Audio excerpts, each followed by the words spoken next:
So welcome, I'm Wendy Welch. I'm director of the Vancouver Island School of Art, and this is the Slide Room Gallery, so I'd like to welcome you all to the Slide Room Gallery. And the current show is curated by Laura Gildner, and she's going to come up here shortly and give a talk. Can you at least, there you go. I was going to say hi. This is Laura.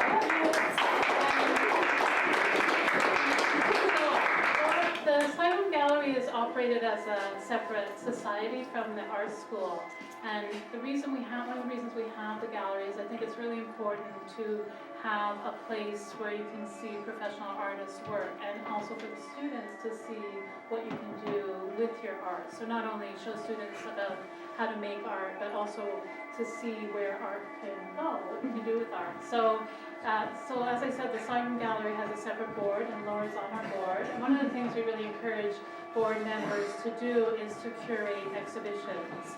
And while I'm saying this, I'd also like you to think about that. We take submissions from the public.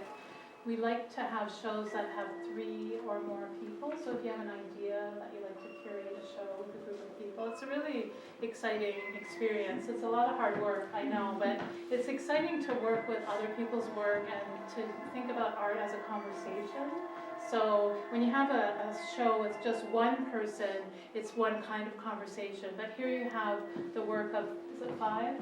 6 artists who haven't shown their work together before, and the work hasn't been side by side. So it creates a new kind of conversation for the work. And as a director of an art school and helping to run the gallery, I just find it so exciting, the idea of conversations about art.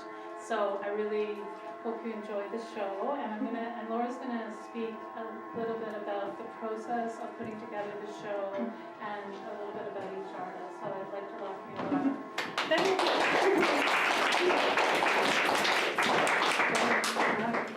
Laura. So this is a show about memory, and it's especially about how memory can intersect with either a space or a body to form new ideas that can be reinterpreted. So what each of these artists have in common is basically how they converse about memory and how they process memory. So they're really exploring the process, and they question how we interpret it. So I guess the idea came for this show because I'm obsessed with cataloging my memories, and I always am scared that I'm going to forget things. So I tend to be drawn to art that explores memory.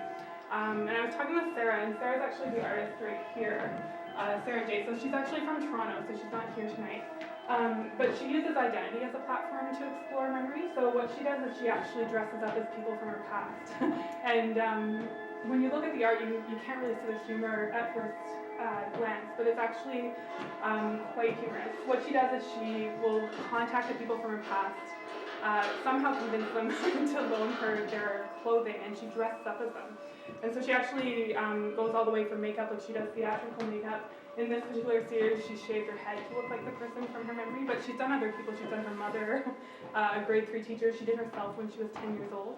And so what she does in this piece is she's actually recreating a memory, but by putting herself into the other body, she's trying to gain a new perception and a way to process that memory. So that's kind of how we started, and then from there we went to Sky, and Sky is actually another video artist over here.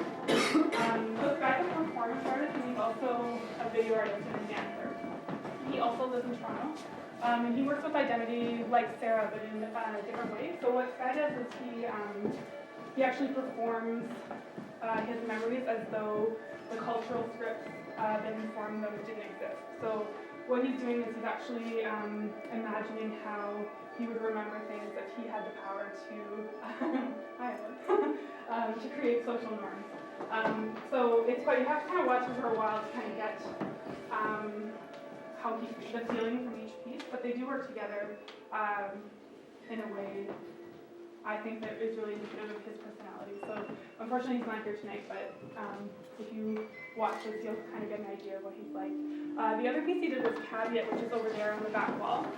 So that's kind of like a moving collage, and I think what he's playing with here is the idea of the déjà vu and how we romanticize memory. So without the words on the screen, I feel that you would get trapped in the idea of nostalgia and start to feel pacified by the images, but when he juxtaposes those words against the image is moving, you kind of have that collision between past and present. So he's really asking you to consider how you romanticize memory and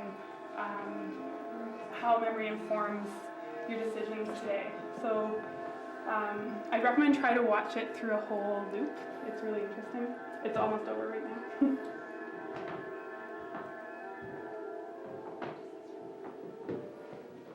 So I'll just move to Brandy's work. So she's over on this wall. And I feel this guy and Brandy's work actually work very well together. So the thing I really like about Brandy's photography, and I don't know if she's here. Is Brandy here yet?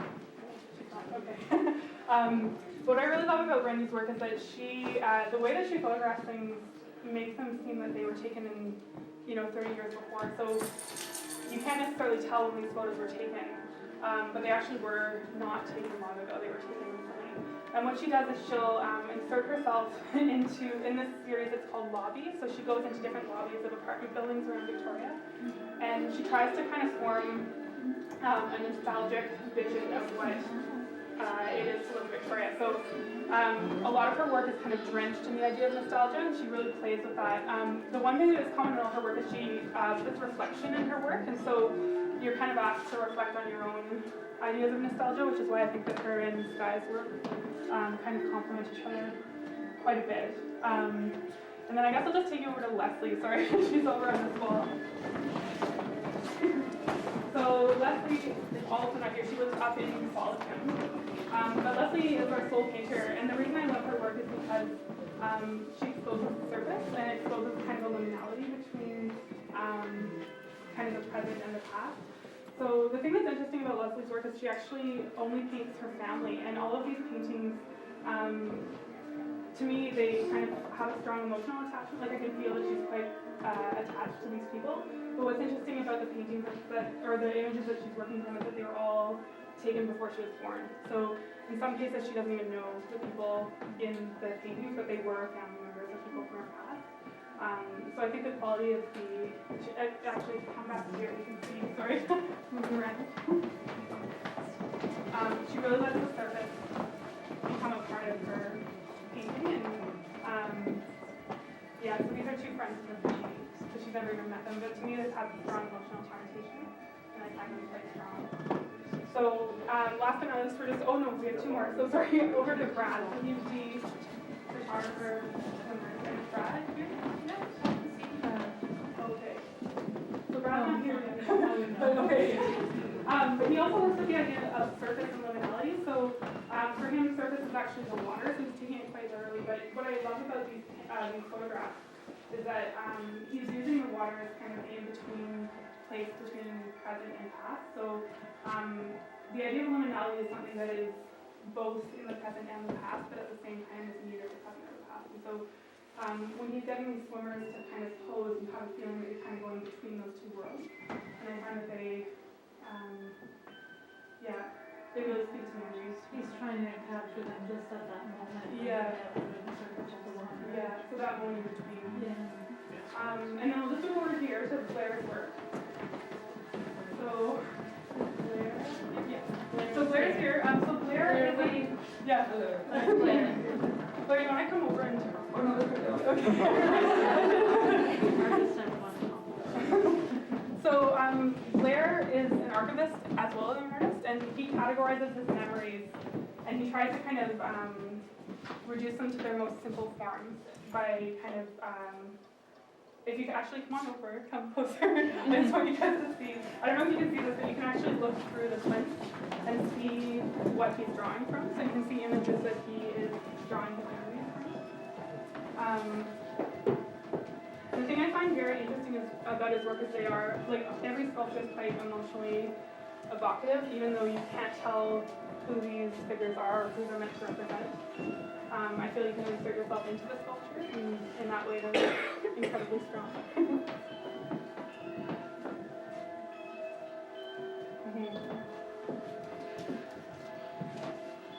So the other thing, I was just thinking while we were setting up the show, the other thing that kind of draws everyone together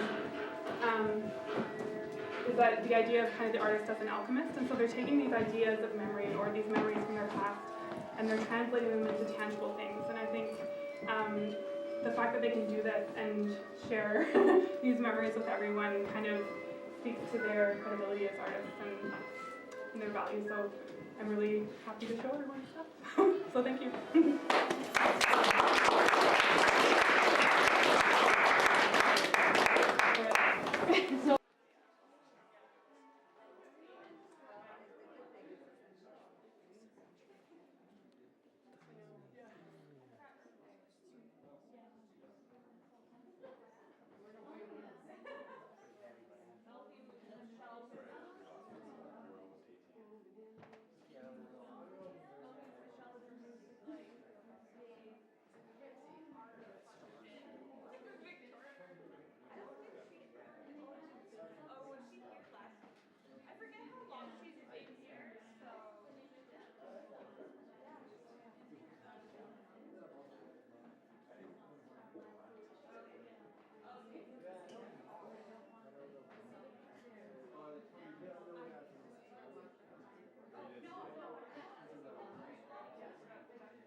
Watch out.